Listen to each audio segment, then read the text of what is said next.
Welcome to another edition of Vegas Bad Boys of Podcasting. I'm DJ Impact, and I have all of the Vegas Bad Boys here with me. We're going to start off with our 3 count for tonight. And the first comes from Sports Illustrated. The title of that is Removal of Paul Heyman, a reminder that Vince McMahon controls all things WWE. So the article talks about how Paul Heyman was officially removed from Monday Night Raw as the show executive director. Heyman's strength was his ability to book stories over a longer period of time. Sports Illustrated also said they contacted 10 different wrestlers active on the Raw roster, and each noted that Heyman's greatest strength was his guidance, recommendation, and direction. They also noted that they hope that Heyman will still be at television each week to critique their work. So what it comes down to is my first question for all of you is, do any of you think this was a good move? Let's go. No, it seems like it might have been more of a rush decision too. When you look at all the factors surrounding what happened, certainly there's rumors out there that the network isn't happy either. So it'll be interesting to see. Heyman had a good pulse of what the new wrestling needed to look like. And so you saw him push different talents that weren't pushed in the past. So it's an unfortunate thing. And hopefully there may be a change if the network truly doesn't like it. Yeah. Let me ask you, Sid City Steve, do you think that this could be too much work for Bruce Pritchard? Because apparently now he's taken over Raw, but he's also still over SmackDown. Could this be too much?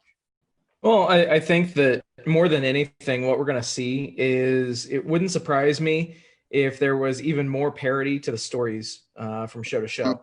I just, as is human nature, once you get on a certain train of thought, it's really difficult to change that up and go about things from a totally different way of looking at things, which is definitely something that I think needs to happen. And that way you do not have synergy between the brands.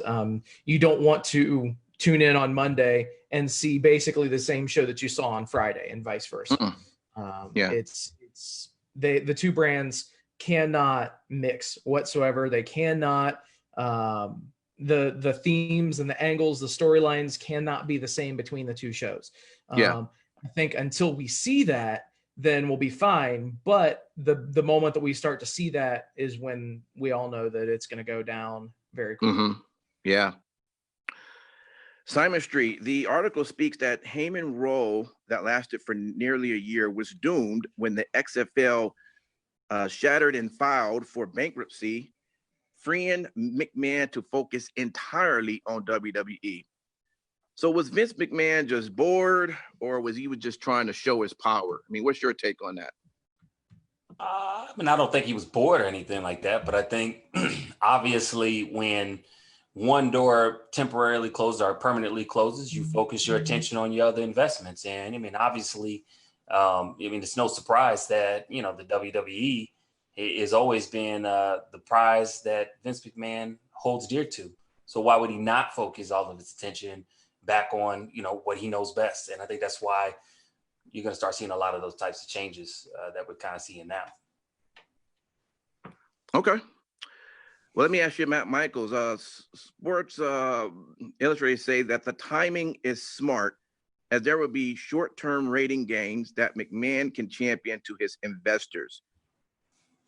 Do you agree with this? I think that it's kind of a fucking stupid point. This is ridiculous. The fact of the matter is that if you're going to tell me Vince McMahon has not had his finger on this product, because every one of you fuckers, including myself, blame Vince when anything is wrong. Right.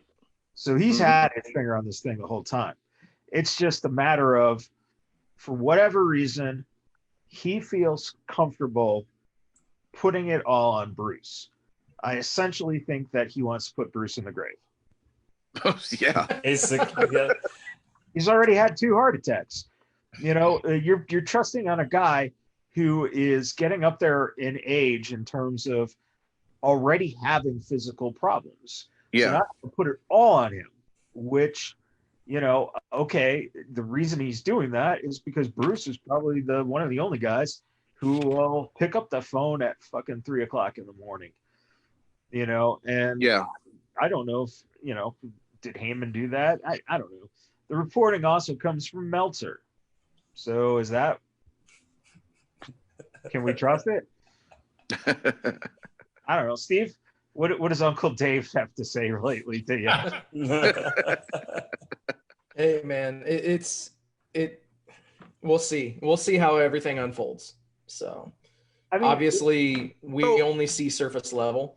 I guarantee that there are several different chess moves that we haven't seen come into play as of yet. So apparently it's saying that Heyman likes to create storylines that builds up over time. Mm-hmm. And apparently we can't wait for these build up stories. We need things to happen right now so that these ratings can start moving up higher.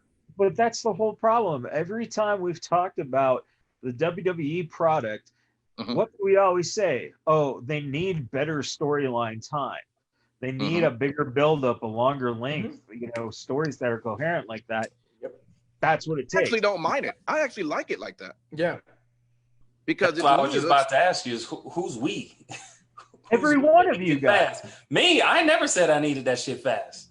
I just want it to be done right. You're not even listening to what I'm fucking saying. All right, wouldn't say it. I've said that every one of us had said that we want the length, that we want stories that last longer, that makes sense. Yeah. And the fact of the matter is that here, this article is basically saying, no, the viewers need a quicker product now, that Vince wants a quicker storyline.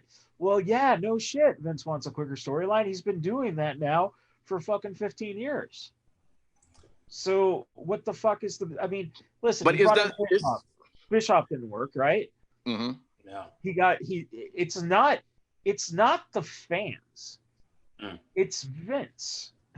It's as simple as that.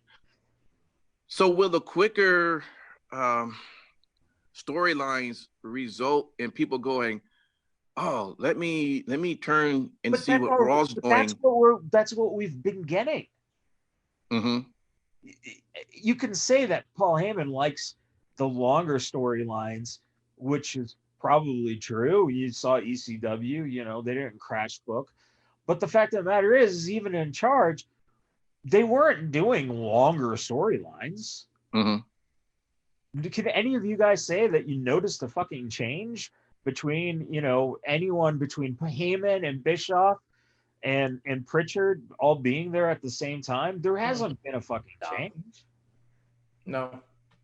So I think this, I mean, the article is written from the perspective of, you know, this is the old man and he's just ruining his own product.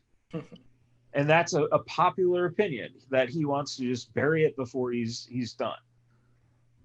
You know, let it die as he dies. So I think it's ridiculous. The fact of the matter is that we've already seen crash booking. It's going to continue to crash book. And basically, unless you find, I mean, seriously, right now, you look at your 2 champions, Drew McIntyre and Braun Strowman. First of all, what's the difference between the 2 of them? They're 2 huge monsters. Yeah. And you don't have a roster full of huge monsters. You know, so if you put 2 titles, the main titles, on 2 big guys, then you either better find a huge amount of big guys or it's going to be just a shit show anyway. I don't know how you solve it. I'm surprised you're so silent over there, King Lucky. I mean, this is your baby here, Raw here. Are you He's about to prophesize. That's what he about to do. Well, Prophesize, brother. I mean, are you kind You of know what? disappointed? All the at this? points that he touched on is spot on. Mhm.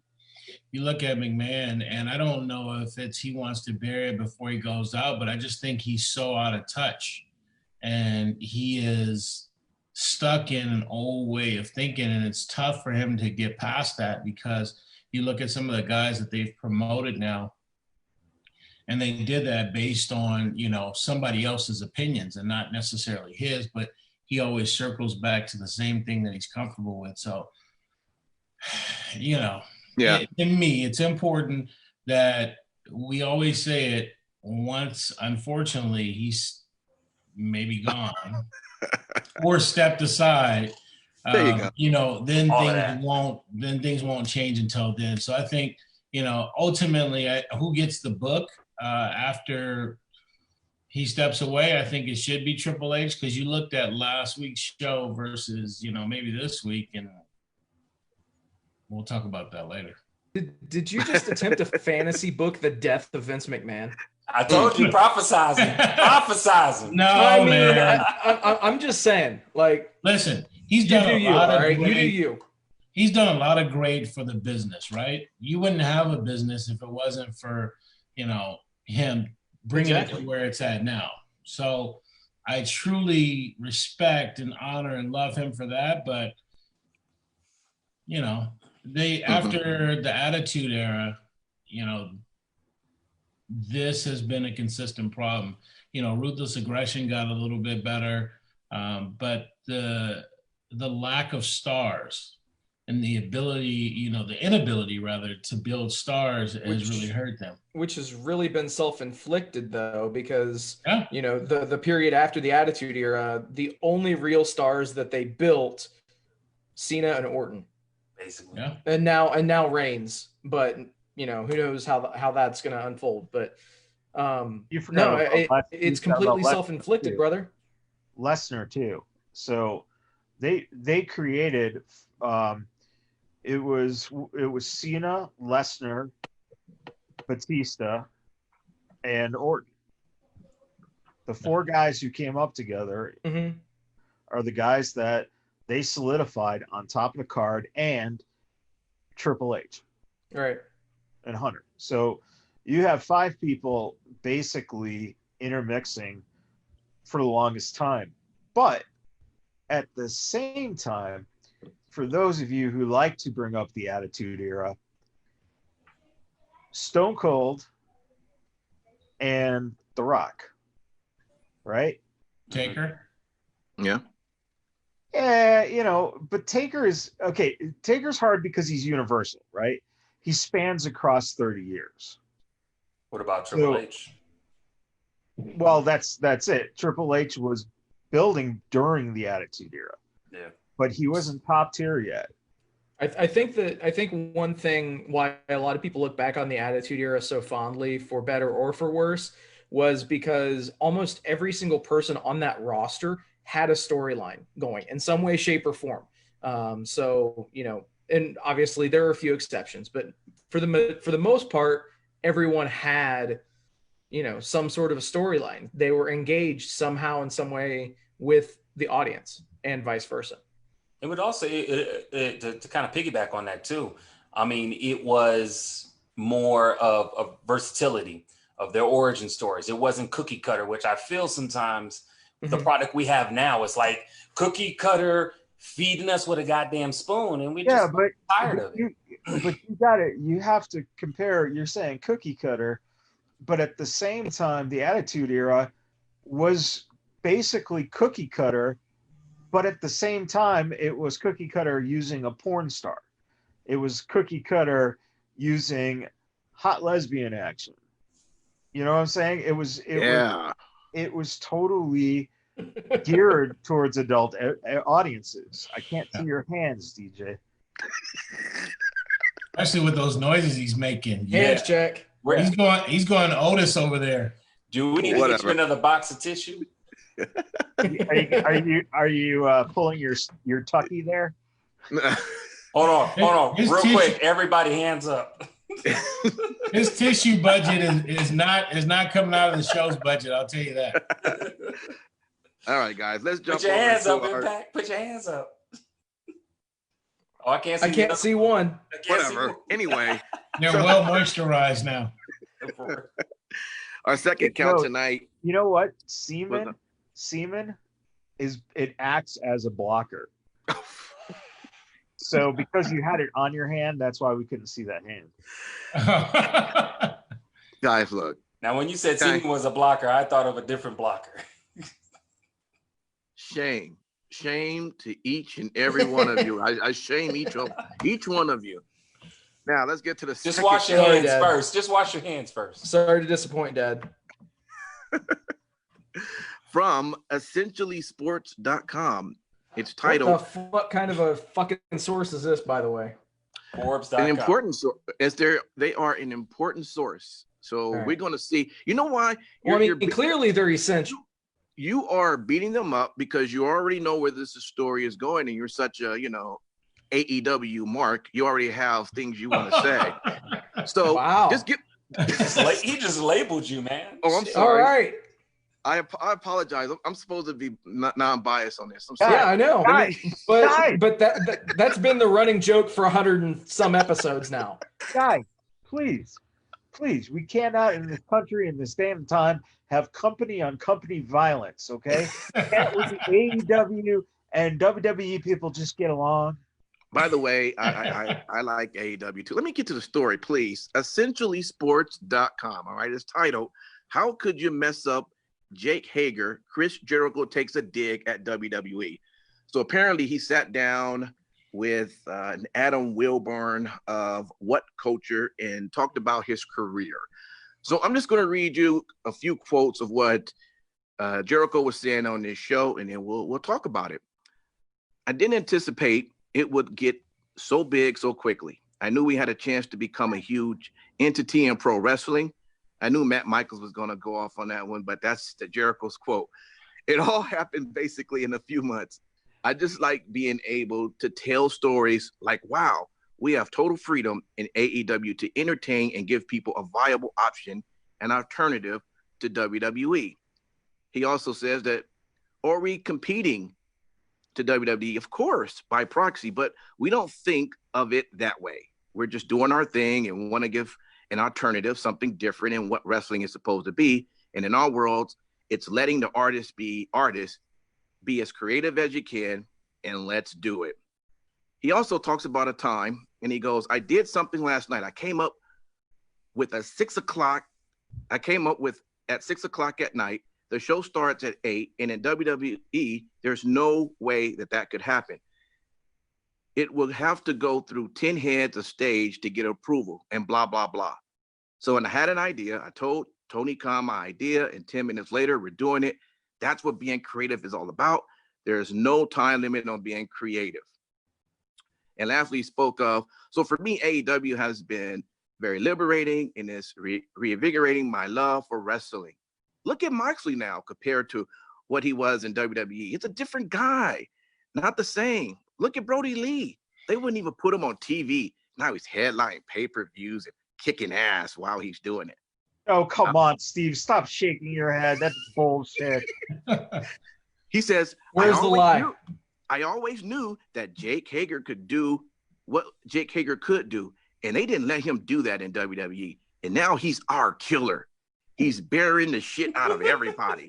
He looks good and he's big. Like, how could you mess up Jake Hager in the pro wrestling business? Look, I'm not bagging on WWE, but they do things differently than AEW. I want to do things like AEW till the end of my career." Okay, we got a lot to talk about. Now, look. And I just say real quick that if I ever need someone to read me a bedtime story, I want your ass to do it, because that was well said. Absolutely. I got prices starting as low as $5. It depends on how long the story is. Okay, we'll talk about it after the show. He's coming soon to audible.com. Now, look, we know storytelling OnlyFans page. There you go. Now, look, Jericho thoughts are his thoughts, right? But we want to see how are those thoughts being displayed in our eyes. Let's start off with the one about Brody Lee, okay? He says, look at Brody Lee. They wouldn't even put him on TV. Now he's headlining pay-per-view and kicking ass while doing it. Fellas, is Brody Lee showing to be a good investment for AEW? Who won the match? What? They're saying that the fucking quote says that he's on pay-per-views kicking ass. Who won the fucking pay-per-view match? Wasn't Brody. Mm. Obviously, he didn't win the match, but that's not the ultimate determining But he's factor. still winning. Right. He's still winning. Let me tell you, he is gathering dude, a force. He's so much better off in AEW than what he was in WWE. Well, WWE, okay. he was running around in a fucking wife beater that hadn't been washed in 4.5 years. And that was his gimmick. Was that he was from the swamp. He was a fucking dirty ass bum that never washed his shit. How'd you like the Wyatt family? How'd you like the Wyatt family?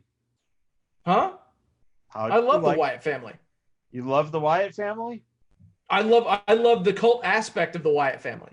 I thought that Brody and Rowan could have been booked a lot better. Yes.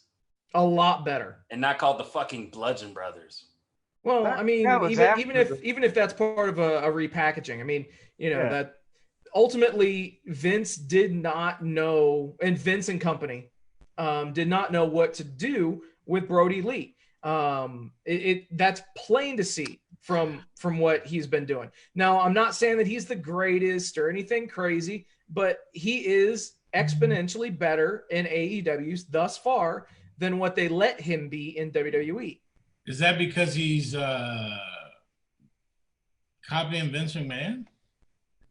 Well, according to him, he's not copying Vince McMahon. Listen, right. According to them, I'll tell you what. Not, but is he in a better place in AEW? Yes, he's a big fish in a smaller pond.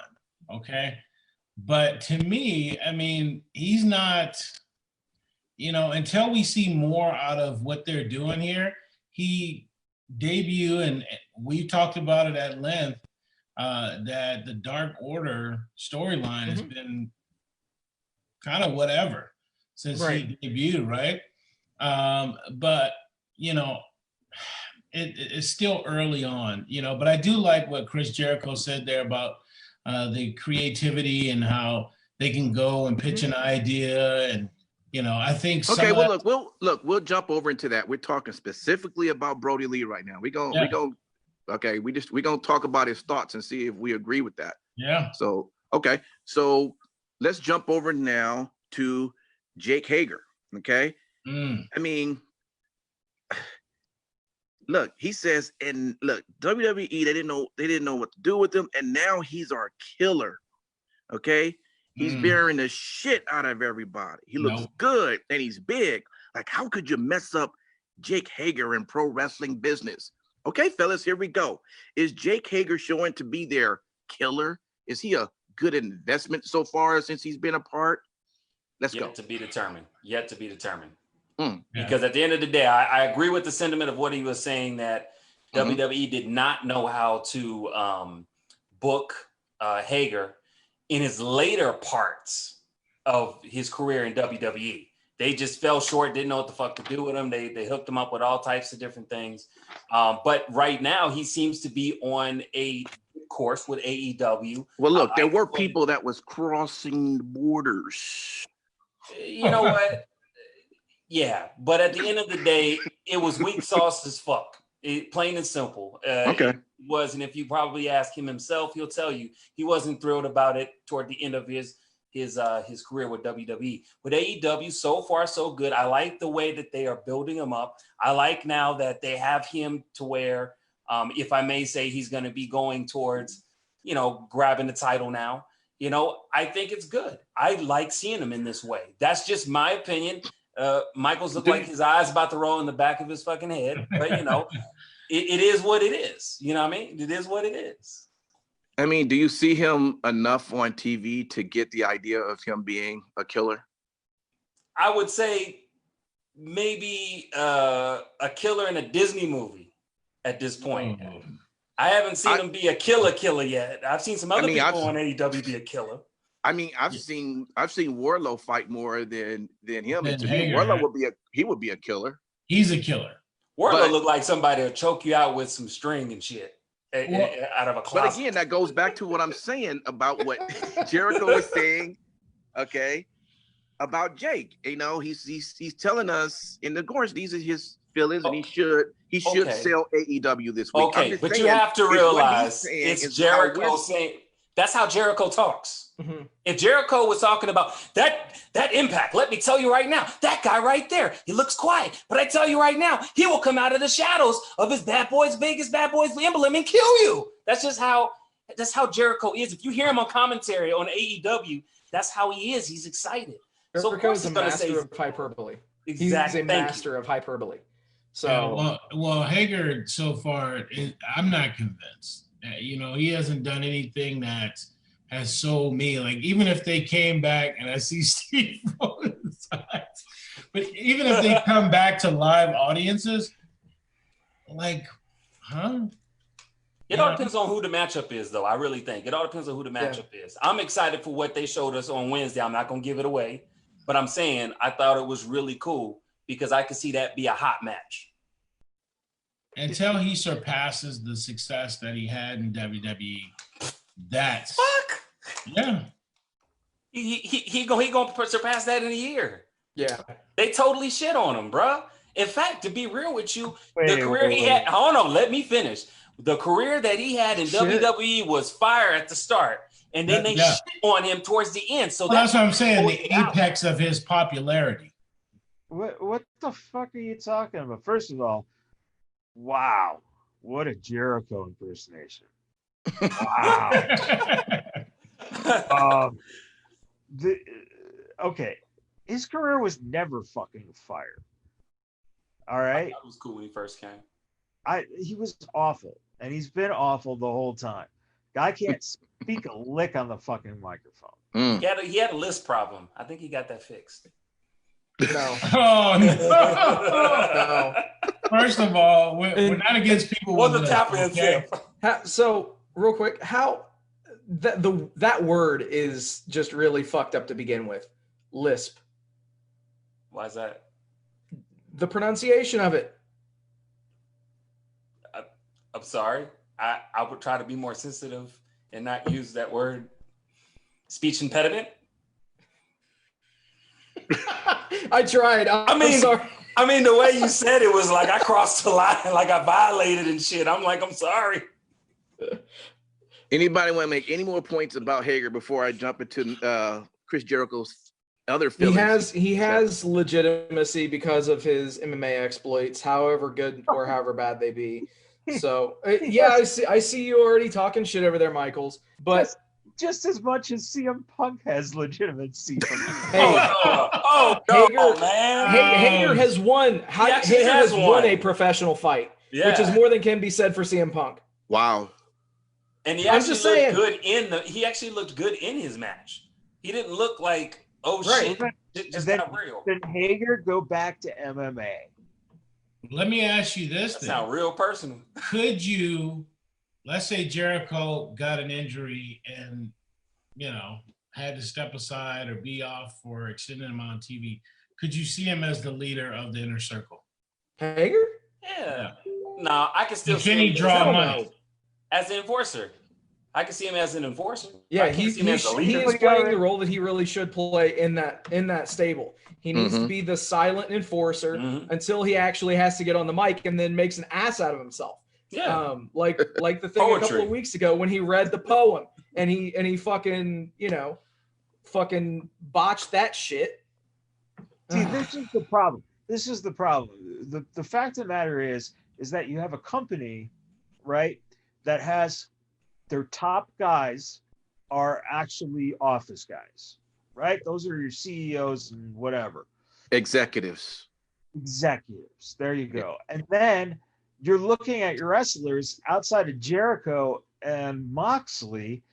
Then you're looking at guys like Hager and Brody Lee. And it's like, if you you say they failed in WWE, but if you look at what they had to do in the WWE and you look at what they're doing here Brody Lee is beating, Pineapple Pete. Okay. Right? Over there, at least he was losing matches to, bigger talent. This just makes no sense. It's like they brought in these guys and put them on too big of pedestals. All right, let's jump over here. Okay, now Chris Jericho, okay, he's feeling great right now, and just look at Steve. Oh, Sorry, okay. He's biting his lip, in the motherfucker. Look, Jericho, he's feeling great. He's doing great within AEW. In fact, within this article, there was a paragraph that was titled Chris Jericho has never been freer. Okay. And then he talks about, again, how he came up with an idea at 6 o'clock and the show started at 8. And, he had no idea that Tony Khan was going to take up his idea 10 minutes before the show. So he's loving that, right? Because you're just not going to get that in WWE, according to Jericho. But this is the question I have. Is he only able to do this because he's Jericho? Or does other talent that's in AEW can go up to Tony Khan and say, hey, I have an idea 1 hour before the show, and it will most likely be considered, and it would take place? That's Sonny Kiss. Okay. He was actually on TV this week. I was gonna say. I mean, it looks like they're finally starting to do something with him. Yeah. Well, hold on, King Lucky. So then you guys are saying, so then Sonny Kiss went to Tony Khan and said, hey, put me on TV, and Tony was like, all right, go. Well, we don't know that for sure. Not just put me on TV. Right. Fuck, DJ. Got to pitch a storyline. It's all pitch an idea. Creative. Yeah, it's creative. So maybe Sonny did come up with something with Janela, and they're like, hey, let's go this way because Janela was stalling out. Yeah. Okay. So Tony Khan will listen, but Tony Khan is the fucking mark. Okay. I also think too. Wait. Hold on, Simon Street, hold on, because I stopped King Lucky from talking. I really want him to get his chance. What were you gonna say?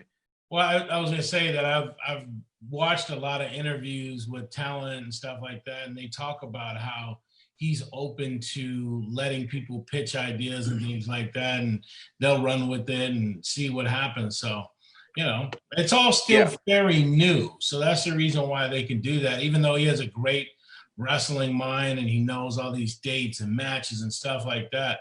I think it's cool that they are allowed to do that, the same thing happens in WWE. It just doesn't make TV. Tony Khan has a great wrestling mind? Yeah. That's not a wrestling mind. That's an ability to absorb fucking stats of people winning matches and losing matches and events. Hey, Matt, greatness recognizes greatness. All right? Let Lucky say that Tony Khan has the greatest. He knows. Lucky would know. I would know, by the way. But he is a student of the business. And I'm not just saying that because he recognizes matches. Yeah, no when they take it. The guy fucking didn't even know who the Young Bucks were. Maybe he was just a WWE one. All right. Well, look here. I mean, Sin City, you're the one quiet on this one. I just want to know, is the talent, even the ones that are ringside, the ones that can't get in the ring, can they go up to Tony Khan and say, hey, next week, man, I know I got a good idea, I want to pitch, and I want to be in there next week, and Tony Khan be like, all right. Or is it just that because who Jericho is, he more than likely can pitch a great idea, and it most likely will be accepted, and maybe go on air 10 minutes before? So obviously, I mean, it's pretty simple to say that they're going to trust someone like Jericho or somebody that has a proven track record with, giving him more creative freedom. That's, that should be exactly how it is. But, when you've got somebody that's, just itching to get on TV and, and they might be unproven, at the end of the day, I would like to believe that they're going to give that person a shot. It's one of those things where we have to look at the sample size that exists. AEW has been around for a year. So, from where they were when they launched a year ago to now, I think that they've definitely made some good strides. Obviously, you do have to go against the clock with the amount of TV time that you have available, and you have to tell the appropriate stories. Right. So at the end of the day, it's a matter more so, I would think, of balancing everything to get it into the show. And yes, you do have to prioritize your top level guys and girls and give them the shine and the spotlight that they need and deserve.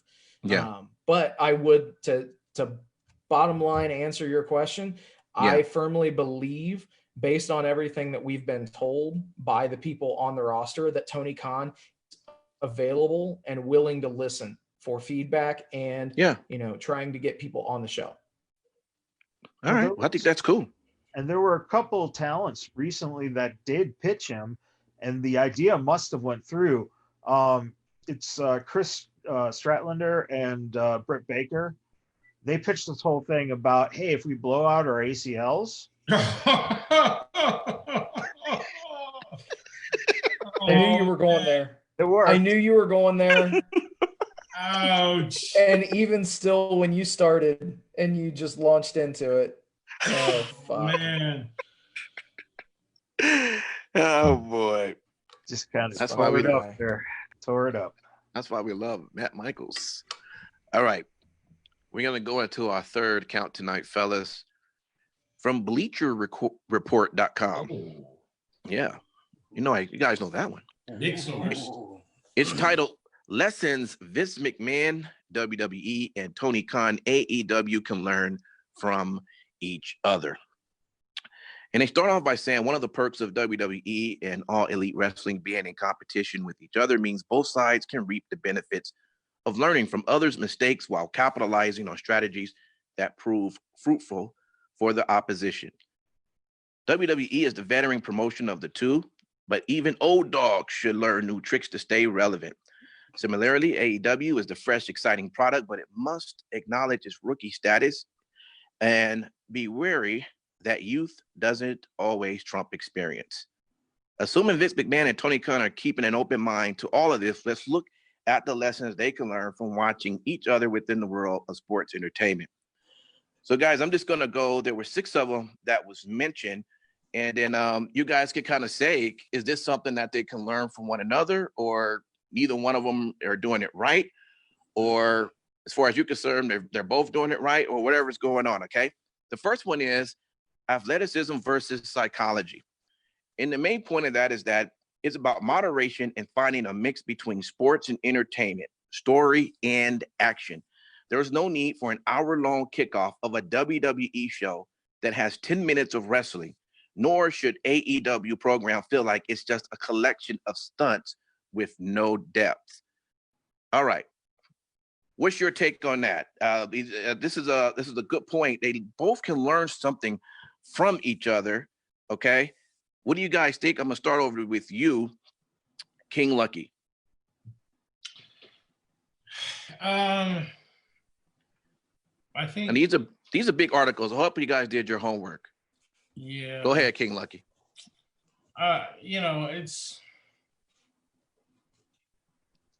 AEW right now has a great, library of information to pull from when it comes to production. And for their programming so far, I think they've done a good job, right? They are trying to do a couple of things, like they're trying to establish stars and talent and things like that. So still really early on for them. Conversely, WWE, they've learned some things, and they changed up camera angles and audio and different things like that. So I mean, I definitely think that it won't hurt your product. If you see something working well, then why not? Yeah, what was the actual question again?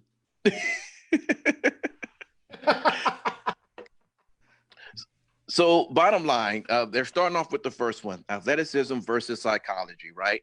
Yeah, that And has nothing to do with what you just answered. Like, I know this is a. So let me do this. Let me start over to you. Busted. Let me go over you to Sin City because I mean they bring up some pretty points, and I don't want to read Yeah. line from line of the article. That's why you have to go down each one and really read it. The bottom line, though, I guess you could say that when it comes to athleticism, you can kind of say that's more like AEW versus the psychology is more of where WWE kind of comes from. Okay, and they're saying that there needs to be a mix between both sports and entertainment, story and action. It's important. So to give an example, there's no need for an hour-long kickoff of a WWE show that has 10 minutes of wrestling. You know, sometimes, you know, if you were to see a match like that, you're going, Sometimes. okay. I know, right? Every time. You talking every show?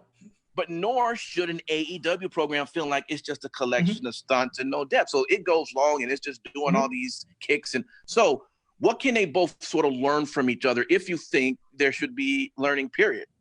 So I think that, you know, they make a great point there. You know, the fact that with WWE, it feels like as if, and this is going to sound like this is a diss on the promo packages, but it's definitely not. Yeah. They'll run the same promo package sometimes twice in an hour. And it's one of those things where, you know, the work that the people do that create those promo packages and the cinematics and things of that nature, that is amazing.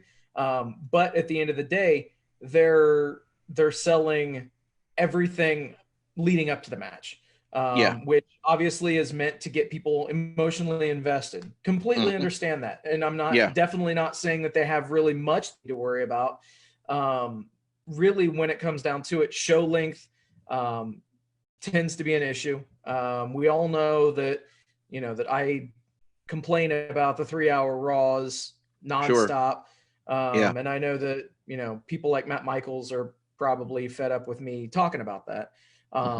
But that, you know, that's one thing. Another thing that I think that AEW needs to learn conversely is going to be that, you know, you do have to get emotionally invested in the matches. You can't just blindly, you know, throw two names or get two names out of a number generator and pit them together with no storyline, no lead up, no anything whatsoever. Right. And they're definitely guilty of that. I don't want anybody to get that twisted. This article did a really good job in actually pitting those two things together, because at the end of the day, they are the same, and WWE and AEW are polar opposites. Both sides need to come together a little bit in order to achieve the desired product, at least for me. So it's one of those things where, meet in the middle a little bit, or, you know, whichever company moves more so to the middle of that spectrum, that'll be the show that I continue to watch first, because I obviously have to watch them all because we do this. But if we didn't, no, seriously, like if we didn't do the show, then it's really difficult to say which show that I would watch. So that's something that people shouldn't have to make that decision on this or that. It should be this and that. I got you. Did either Matt Michaels or Simon Street want to comment on that, or I'm gonna go right to the next one, and then you guys would get that. Go to the next Good. one. Okay. So let's go to the next one. The next one he mentions, and again, these are lessons that Vince McMahon and Tony Khan can learn from each other during these times. An experience versus sort of a rookie company. Let's see what they can learn. Quality and quantity for match length isn't always the same.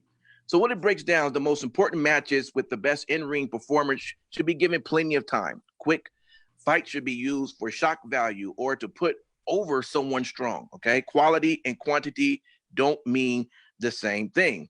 And then it gives an example. AEW should not take note that matches don't have to be lengthy in order to be good. Star ratings aren't given out every 5 minutes. However, WWE can occasionally go too far in the opposite direction. And sometimes a squash match can be okay, but it should be done sparingly to make superstars stand out. So I'm gonna go over to you, Simon Street. Do you agree with this? Okay, quality and quantity for match length isn't always the same. How can these two learn from each other and how they go about this?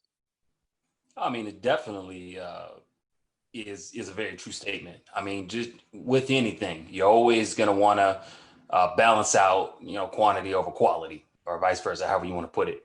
I will say that it's interesting with this business because you have to anticipate what the majority of your viewerships and people there like.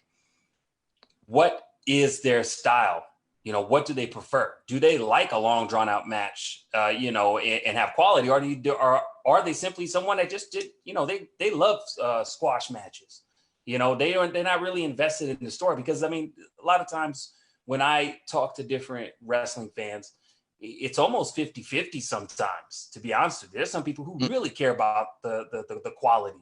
And then there's some people that just, they had a big melee out of nowhere, just two different random people, and they got it on. It was exciting. I loved it. But I will say having a balance between the two is greatly important. And I will say with regards to AEW and WWE, trying to find some consistency to keep that balance is probably in both companies' best interests. However they decide to do it would be great. I will say for me personally, I would like to see WWE do that more often. Because sometimes personally, I feel that they don't lean toward that balance of quality over quantity. So so a quality and quantity, they're pretty much looking as if one company is giving one or the other. They're definitely not giving both. Let me just go over to you though, Matt Michaels. It does say, look, the most important matches with the best in-ring performers should be given plenty of time. Okay. But the quick bouts should be used for shock value or to put over someone strong. First off, we already know that, Lesnar and Kofi are already known. They don't need to, nothing needs to, they don't have to do anything to try to put someone over. But when Brock took Kofi out in about 10 seconds, that right there was shock value. So it's showing you sort of the difference here about having quality and quantity. They don't mean the same thing. And it's important how you use both of them. So my question to you is, who do how is AEW and WWE sort of either doing that already, or how they can learn from each other when it comes about doing either quality or quantity matches? Well, I think that it's interesting when you say learn from each other, because I don't think that anyone in this business really at that scope learns from each other. They steal from each other. Okay. And whoever ends up doing it better once they've stolen it, it's usually the second person because they had something to blueprint it off of. So right. Yep. But I think when you're talking about something like a squash match, the best example was NXT's pay-per-view. Cross beat the shit out of Ciampa. And it was justifiable because you had someone who was so established to that brand, who was known as such a tough competitor, get his ass handed to him. And I think that when you tell us, you're telling a story with that, as opposed to just having, your regular, just a jobber match. But look at what AEW from, the perspective of Chris calling out Pineapple Pete.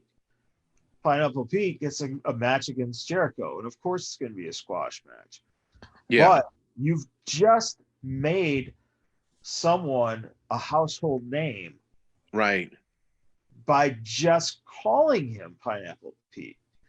Right. So, it's sometimes it just works. And in that instance right there, and I don't remember it going pretty long, but it shouldn't have been a 20-minute Jericho versus Pineapple Pete match either. Right. You know what I mean? Yeah. It's just, get it in, beat him. But yes, he does get his name out there now. Yeah. And yeah. No, I got you. He mentions them too. I'm sorry to interrupt. No, yeah. He even mentions them even this week, so it kind of draws you back to the original reason of why he made Pineapple Pete a household name. Obviously, it's a good way to lead up to something down the road if they choose to pull that trigger. Okay, I'll go to the next one. Sin City of King Luck, if you want to mention anything else on that one, you can in this next topic, but it's proper pacing for storylines. Okay. And again, this whole article is just saying how each company can learn from each other. Okay. The proper pacing for storylines. Moving at a snail's pace leads to fans being over a storyline before it gets started, or expectations building past the point they can be met. It says WWE has a terrible track record of stretching things out too long. Oh, maybe that's why they got rid of Heyman. I don't know. Doesn't say that. I'm just adding that. For instance, Bayley and Sasha Banks have been teasing a feud to start between them since 2018 Royal Rumble. But they made for them to start their feud. Yes, for them to start. Yeah, but there's other things that have happened too. Right. Okay, hold up. To start between them since 2018 Royal Rumble, but they may still not even fight at SummerSlam this year. And he's just assuming this. Okay. At the same time, there's no need to unveil Brody Lee, Lance Archer, and Brian Cage and immediately push them to a title shot within weeks and leave them with nowhere to go beyond that point. So we're talking proper pacing for storylines. King Lucky. How can each one learn from each other? What they're doing wrong, maybe what they're doing right. Is he right about this? Is he wrong? What's your take? Yeah, I mean, you look at, yes, they can learn from each other, but you talked about the Sasha and Bayley thing. There's been a lot of things that have happened in between that. Sasha left the company for a little bit. A lot of different things have changed. So I have no problem with where they're going with that storyline. I think ultimately the payoff will be good. And they've stayed the course, and right when you think they're going to, turn or open the storyline up, then they go a different direction. So it keeps you guessing. And then you look at in AEW with what they did with their talent, like, Brody Lee and now Brian Cage. These guys are coming in at the top of the card. And I'm never a fan of somebody coming in at the top of the card, because if they get beat, then you got to walk back, and go through like another rebuild. So I'm not a fan of it. I think that they can learn proper pacing. And I think WWE a lot of times doesn't do enough pacing. We talked about it earlier with the crash booking, but this is one storyline for whatever reason with this one, Otis, that they've really grabbed a hold of and just held on to it. But yeah, pacing definitely needs to be part of the wrestling business. So what do you think, Sin City Steve? I mean, they do make some good points here about WWE terrible. He says it's terrible track record, but they have a track record of stretching things too long. And then at the same time, we do know AEW seems to take folks they sign in right to the top. So we know proper pacing for storylines here. What's your take on it? How can they learn from each other here? Well, I mean, they need to temper things a little bit more. I mean, you have Brody Lee immediately show up and go after Mox. So literally he gets unveiled and immediately he's in a feud with Jon Moxley. There's nowhere for him to go but down at that point. Whereas, I would have even liked for them to do, kind of like what they're teasing right now with Colt Cabana. Do something like that first. And then, if there's fallout, if Colt joins or, whatever, or if he shuns them, then you immediately go right into the program between Brody Lee and Colt Cabana. I mean, Steve, I got a question for you. Yeah. If Cabana goes with the Dark Order, will he then be known as Colt Cabana? Colt, get it? Colt. Colt Cabana. Well played. Colt Cabana. thought of the same thing too. I like it.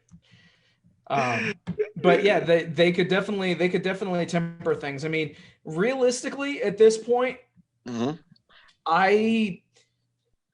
fuck it. Have Brian Cage go over at the pay-per-view. Oh, okay. Have Brian Cage go over at the pay-per-view. Only way to do it. Yeah, that's the only way. Otherwise, you're immediately going to kill him, and you're going to kill any credibility that they're trying to build with he and Taz. Have Cage beat the shit out of Moxley. Yeah. Just do it. Pull the fucking trigger. Right. And I say that being obviously a huge Mox mark, but no, like that's the only way that this storyline with Brian Cage can resolve that will benefit actually both guys. Sure. Yep. Okay. Matt Michaels or Simon Street, did you want to add anything to that, or are we gonna go to the next one? I will add one thing. Go ahead. Will say one of the things that I like a lot when either one of AEW I think hasn't done it yet, but when any wrestling promotion has done it, when you have a grand champion fall off his ass and lose, the journey back. I love when that storyline goes out, because if they do it correctly and you have the champion, the fallen champion, see the errors of his ways, and at that point, make the necessary adjustments, and then even if it's possible, go back. So in the scenario of Moxley and Cage, let's say Cage just destroys the fuck out of him, right? Victimizes him, right?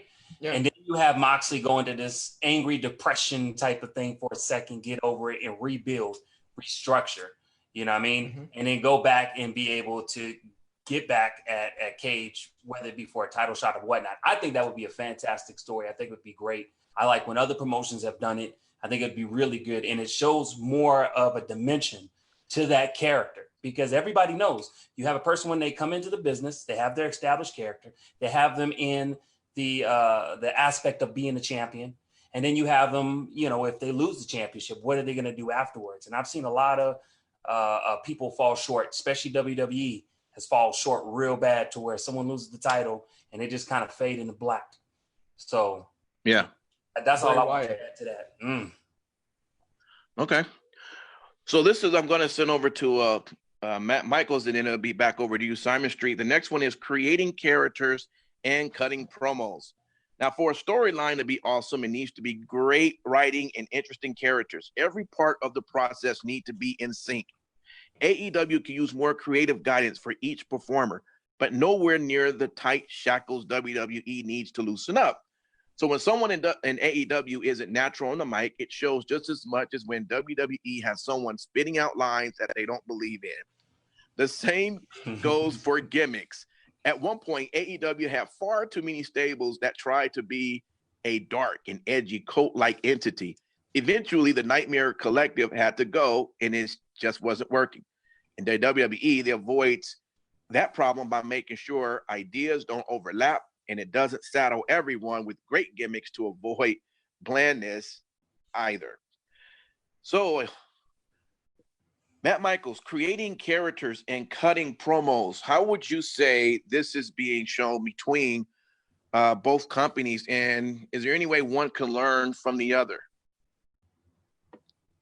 I think in some regards, they've learned in terms of production value, because you're now seeing better video packages on both ends, which is allowing them to do the filmed matches as well.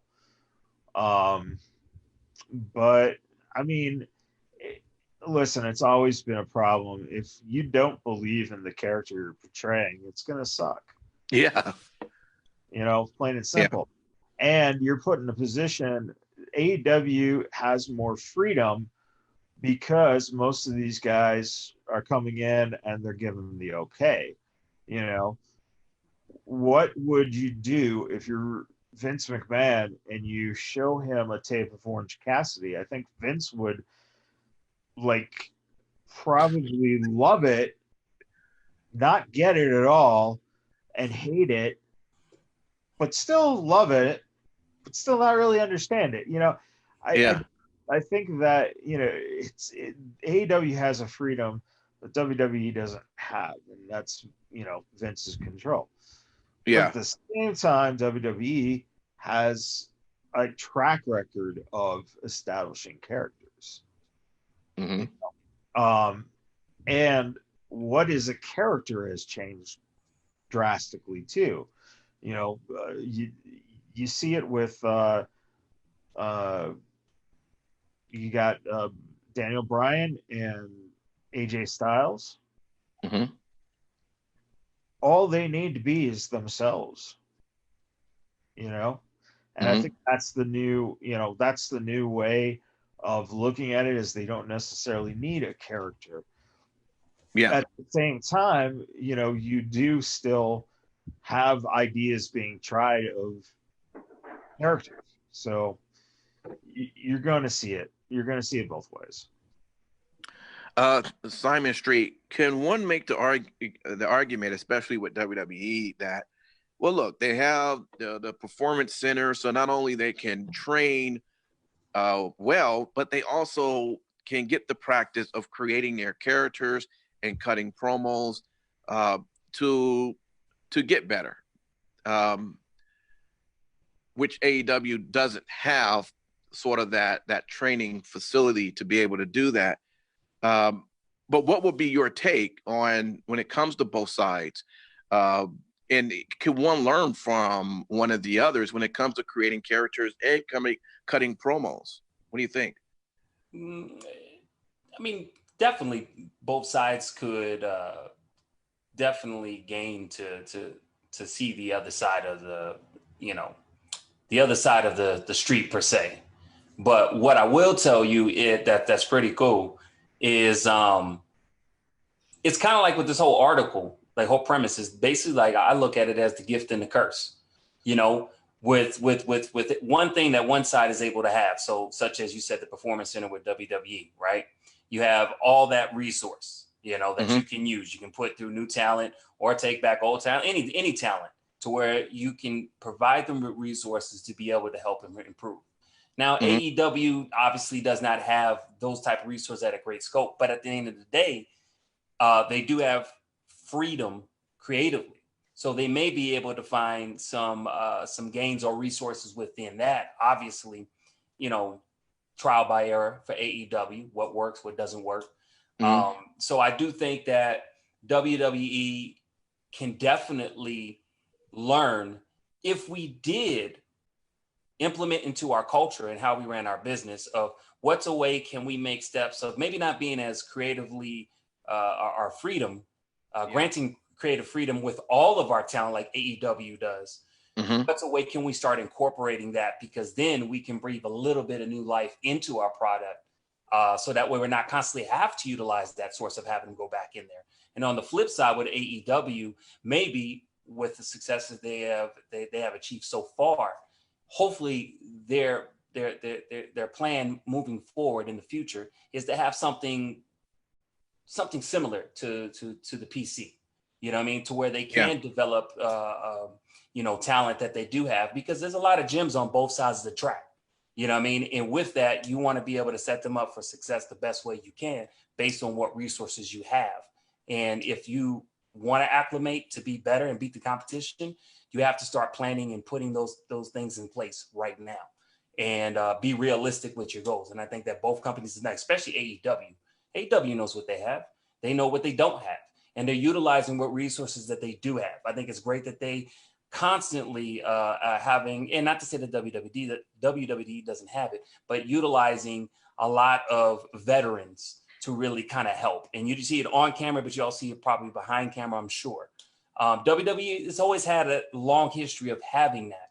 But I think that for them, they've already made this machine to where it's just like part of their culture is, and their business model is, you get new talent, have them go to the PC, have them set that up and train them, get them going. And, we're going to move them wherever they have to go.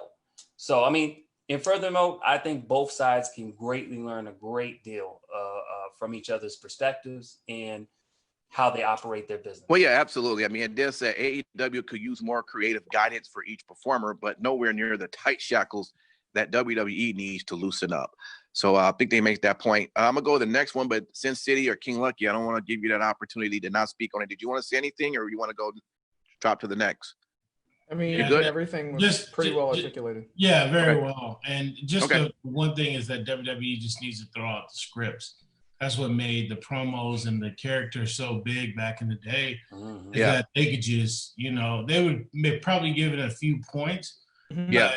They weren't given so much that you get out there, you're inundated, and, it just seems robotic. So. Gotcha.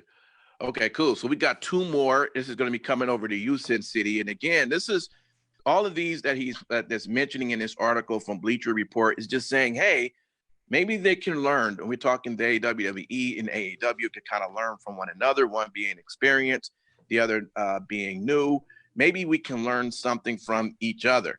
All right. So the next one is educating the audience. And so it says every episode of any TV show could be someone's first time watching. It's up to the storytellers to give new audience members enough information to keep up without ruining the experience for longtime fans. AEW plays to a crowd that has been following all wrestling for years and assumes everyone has the knowledge, which can leave people confused.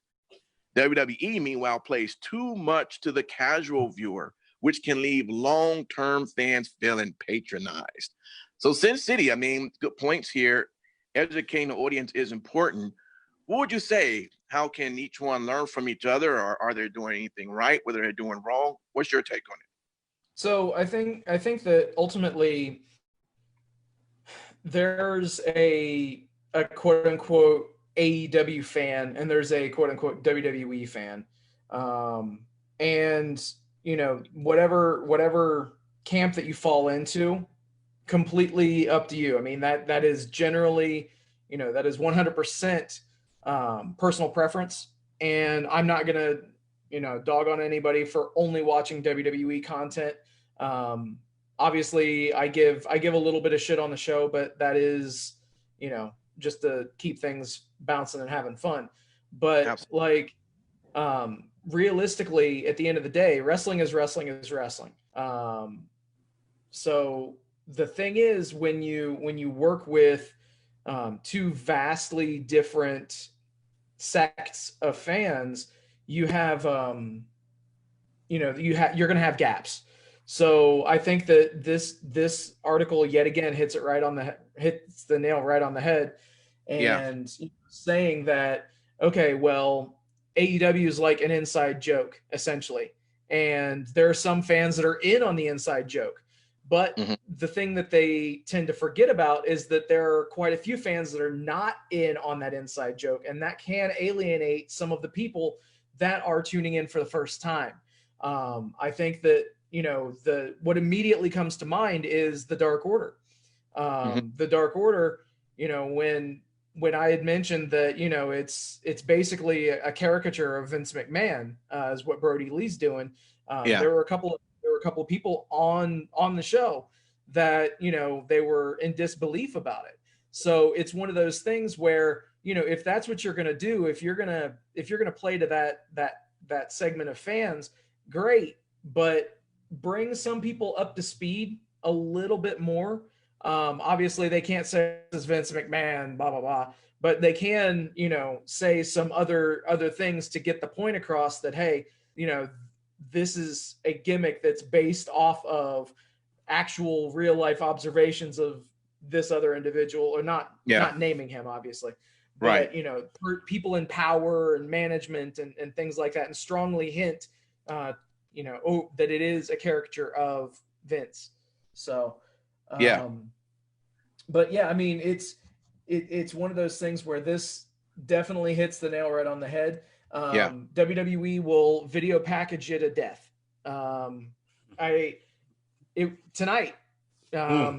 Last night, sorry, whenever you're hearing this backlash, it was one of those things where I intentionally started the pay-per-view about an hour behind. because I knew that there were going to be about an hour of video packages that I could just fast forward through because I already knew what to expect for the matches. And that was what I wanted to see.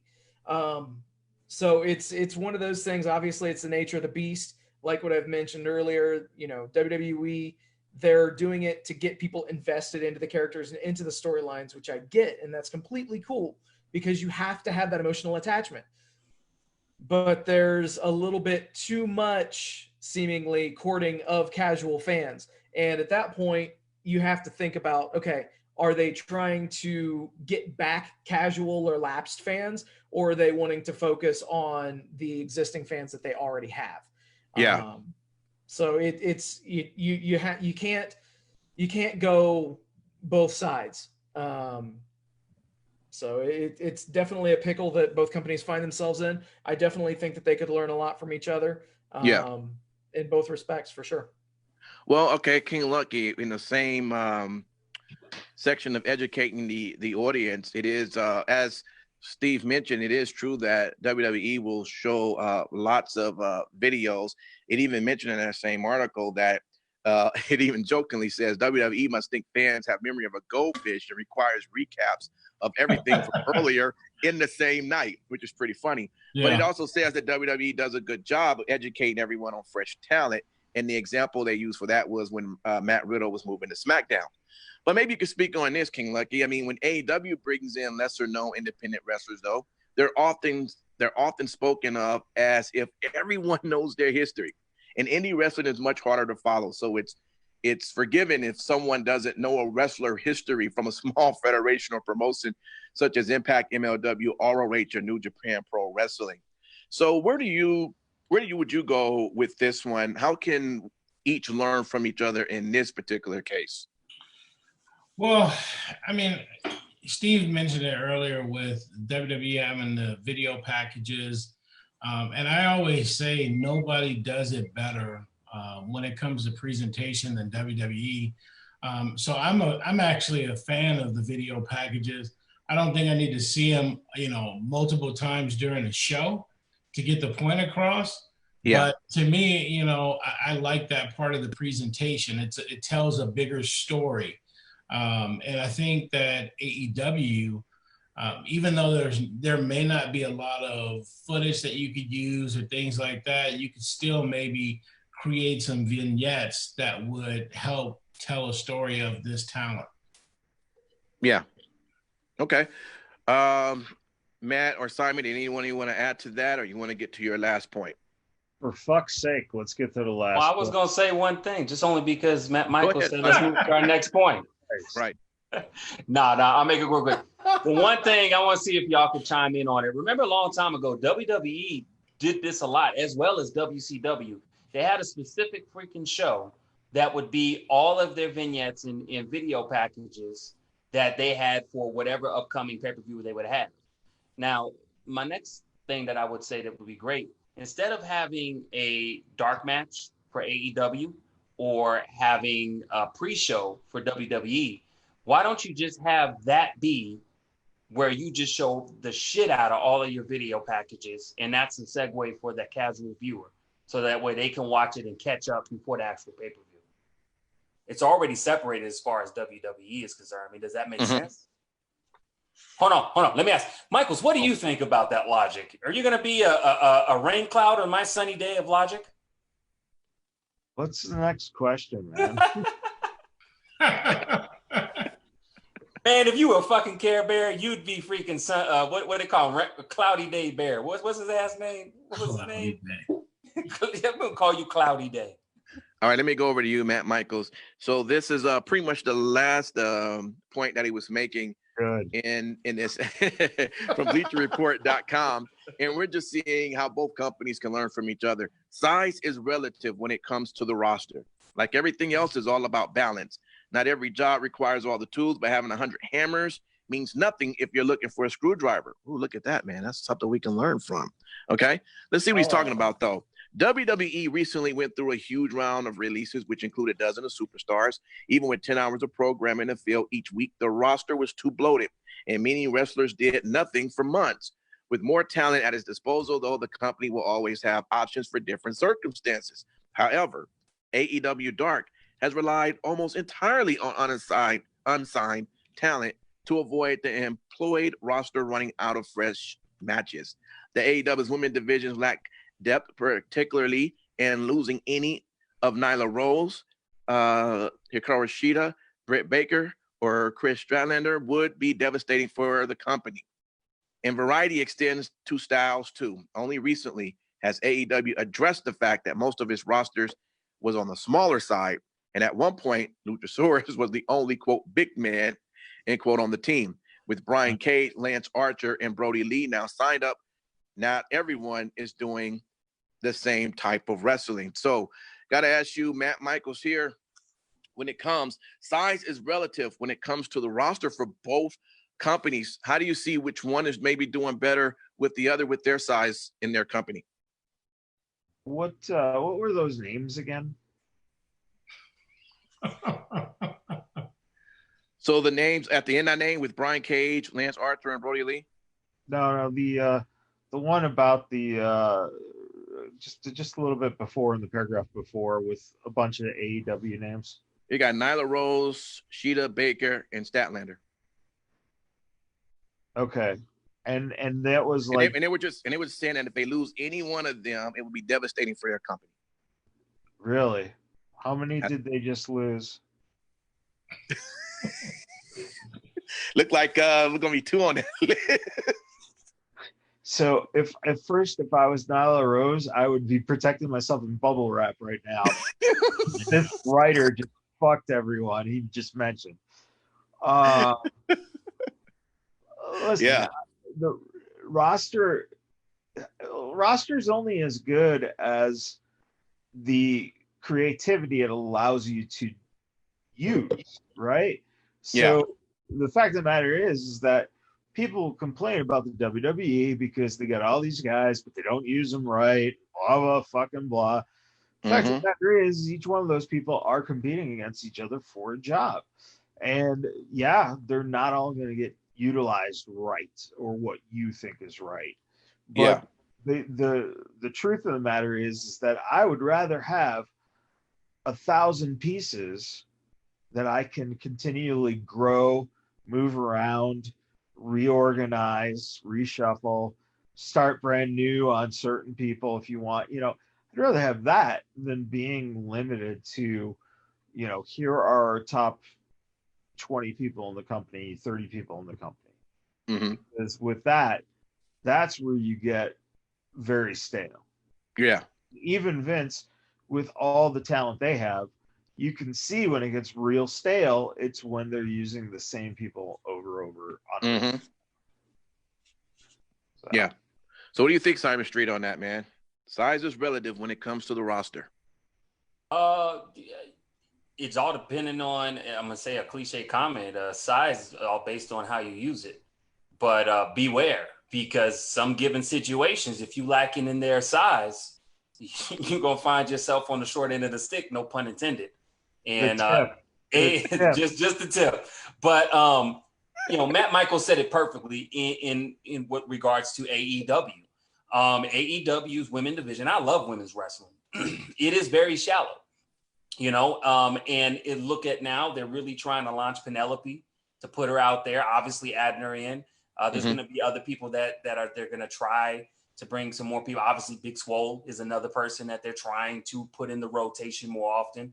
And I think the great thing that WWE has been able to do is, and maybe it's just my perspective, I look at NXT, and they're now starting to cultivate more of its female talent in hopes to start either shuffle him up to the main roster or something like that. If you look at the women's tag team titles that will be defended on Wednesday, you're going to see a pairing that I think we've only seen one other time, maybe 2 other times in the last month. So I mean, again, WWE's learned some lessons from a long time ago of we're just going to have a whole bunch of people, and like Matt Michaels said, more pieces the better. But again, WWE can do that. AEW is looking to try to accomplish that. And I got to give kudos to AEW for, whether they intentionally shuffled or was already part of the plan, putting the right people in play. right now, like the two names I mentioned. Okay. Sin City or King Lucky, did you guys want to add anything to that story? Everything's good. Okay. Well, fellas, with that is our 3 count for tonight. And we appreciate everyone for listening.